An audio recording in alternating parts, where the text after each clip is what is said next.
En esta parte de la diapositiva nos están mostrando dos cascadas de transducción de señales, las cuales eh, contienen beta-catenina y están tratando de explicar cómo funciona estas cascadas y cómo podrían estar relacionadas con procesos tumorales. Entonces, una de esas cascadas es la cascada en la que los primeros mensajeros son las proteínas WNT, que están relacionadas con procesos de desarrollo celular, con procesos de polaridad celular y mantenimiento de células STEM.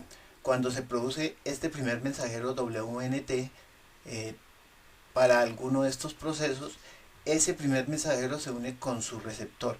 Al unirse con el receptor, inhibe un complejo que contiene la proteína APC, que lleva a la ubiquitinación de catenina. Como lo inhibe, entonces la catenina no es degradada y la catenina se une con unos factores de transcripción TCF7, que es un factor de las células T, o unos factores que también se llaman aumentadores de células linfoides, o LEF. Una vez se unen la beta-catenina con estos factores de transcripción, entonces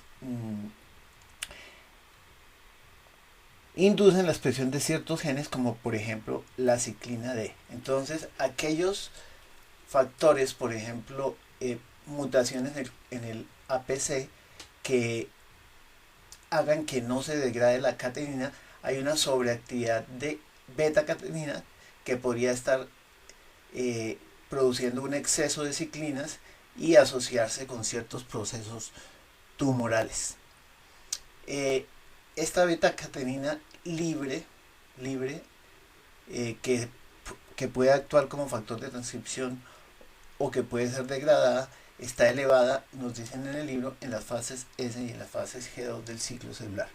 La otra cascada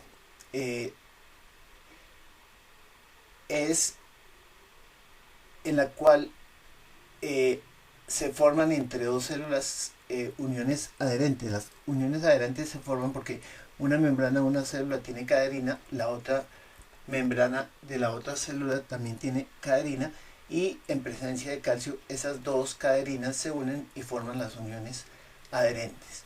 Entonces, cuando hay uniones adherentes, la beta-catenina está unida a la alfa-catenina, es decir, la beta-catenina no está libre para que actúe como factor de transcripción. Entonces, estas caderinas se unen con los filamentos de actina a través de las proteínas plinas o vinculinas. La beta-catenina predominantemente está formando o unidas a las uniones adherentes en las fases G0 y G1 del ciclo. Entonces, en estas fases no está libre y por lo tanto no puede actuar como factor de transcripción y generalmente no se encuentra asociada con procesos tumorales. En esta parte de la diapositiva nos están mostrando el papel de ciertos factores de transcripción, como las proteínas MYC, en el ciclo celular. Entonces nos dicen ciertas cascadas de transducción de señales, por ejemplo, las de los factores de crecimiento o las de las proteínas WNT asociadas con desarrollo, polaridad celular, etc., llevan a la activación de estos factores de transcripción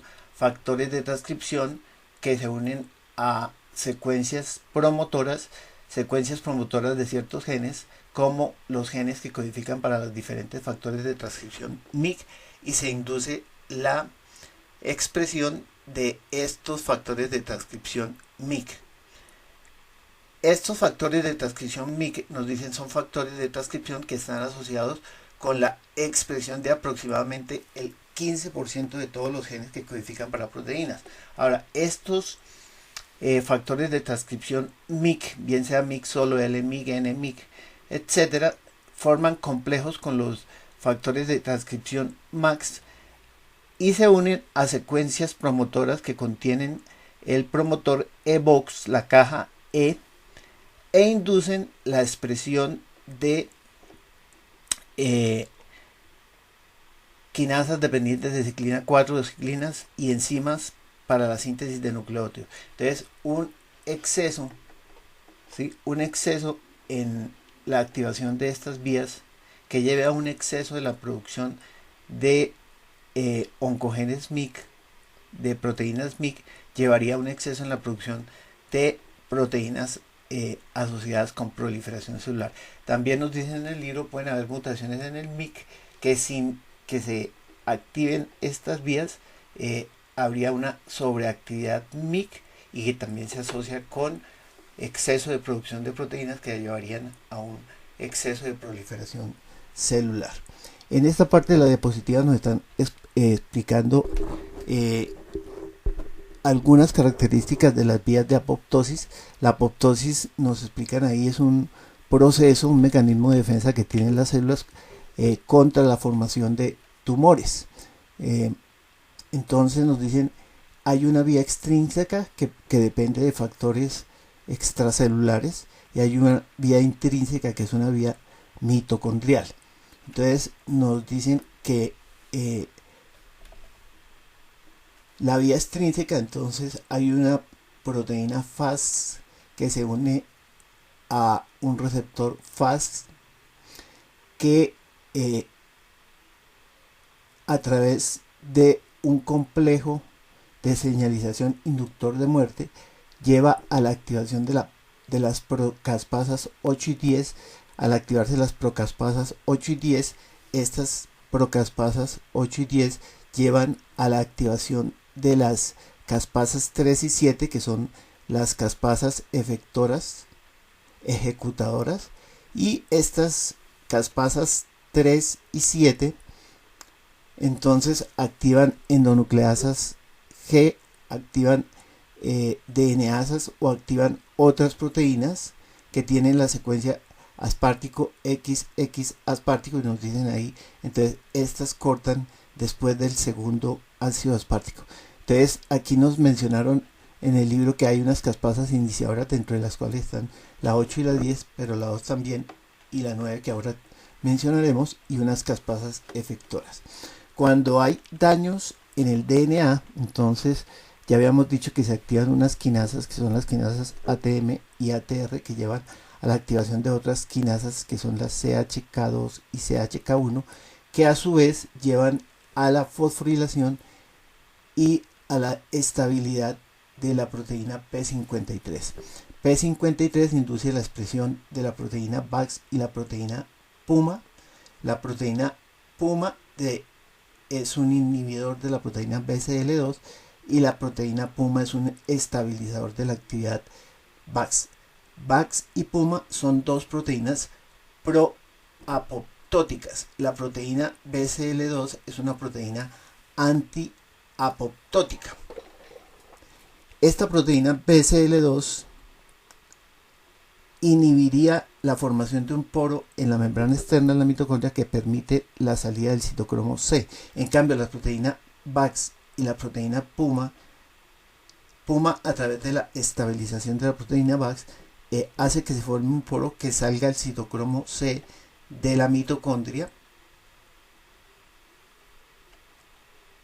que ese citocromo C se una con la proteína APAF, es decir, un factor proteico activador de apoptosis.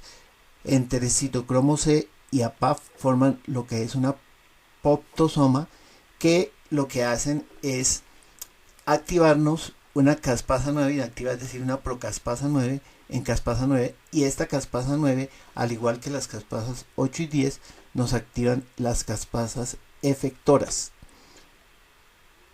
los cuales nos rompen proteínas, los cuales nos activan DNasas y endonucleasas que nos llevan a la degradación de proteínas y del DNA en fragmentos aproximadamente al DNA que está contenido en un nucleosoma. Cuando hay daño en el DNA, entonces, además de activar la vía intrínseca, nos dice en el libro, también se activa la vía extrínseca. ¿Por qué? Porque cuando se activa la proteína P53, la proteína P53 hace que se sinteticen más primer mensajero Fas y receptor Fas, y de esta manera se activa también la vía extrínseca. En esta parte de la diapositiva nos están mostrando cómo el riesgo de cáncer se incrementa con la edad. Entonces, todos los cánceres en general se incrementan con un pico aproximadamente a los 80 años. El cáncer de próstata aproximadamente a los 70 años. El cáncer de pulmón aproximadamente a los 80 años.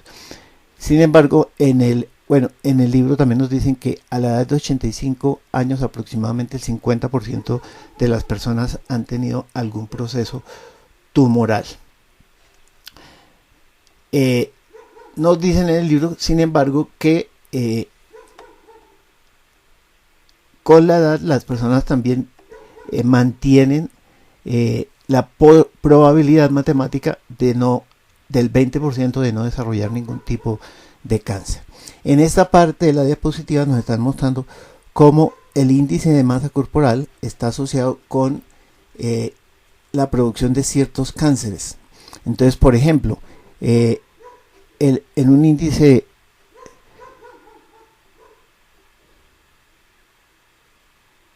normal, de masa corporal normal, es decir, entre 18.5 y menos 25, entonces hay un bajo riesgo de ciertos tipos de cáncer. Ya con sobrepeso, por arriba de sobrepeso o con obesidad, ya se incrementan el riesgo de presentar ciertos tipos de cánceres, por ejemplo, cáncer de útero, cáncer de vejiga, cáncer renal. Entonces ahí discuten que una de las posibles explicaciones es que ciertos tipos de cánceres en mujeres se asocien a que hay un aumento después de la menopausia de estrógeno, estrona, y otros tipos de cánceres podrían estar asociados con un exceso de insulina, un exceso de leptina y una disminución en adiponectina.